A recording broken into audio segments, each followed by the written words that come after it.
feet. I have always hated my feet.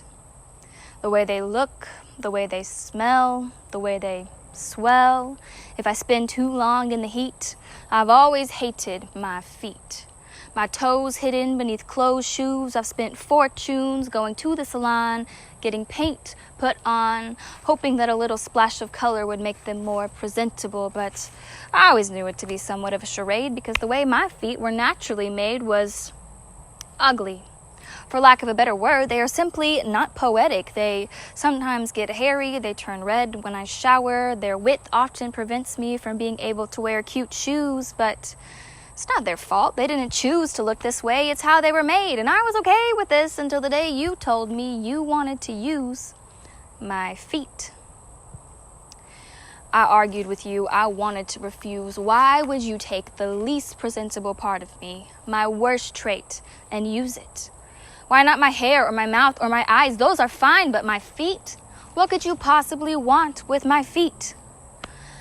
And how beautiful are the feet that bring the good news of the redeeming King. But my feet could never be beautiful. That would take a miracle or plastic surgery, whichever of those is easier. And I know we are all parts of one body, and one part is not more important than the other, and blah, blah, blah. But come on, how many billboards do you see advertising feet? They are simply not appealing.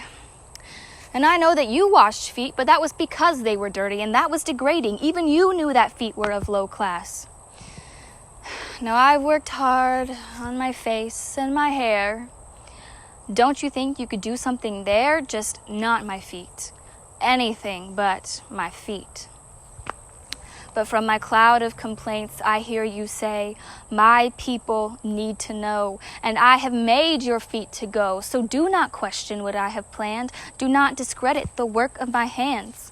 I made the smallest son a mighty king. I used a prostitute to tie that red string. Tax collectors were my best friends. I built my temple with an adulterer's hands. I who made Moses' mouth to speak can surely work with your 2 feet. So God, if it is true, if it is possible that you could make something good come from this old foot, if it's true you take beauty for ashes, if it's true you make broken beautiful, if you truly turn the bitter into sweet, then come, O Lord, and use my feet. For the sake of the world, I will go, burn like a fire in my soul. Send my feet out with your good news, the gospel of peace as my shoes. For yours is the glory, Lord, not mine. Who am I to question your design? My broken feet down broken roads to broken souls. God, use my feet to make you known.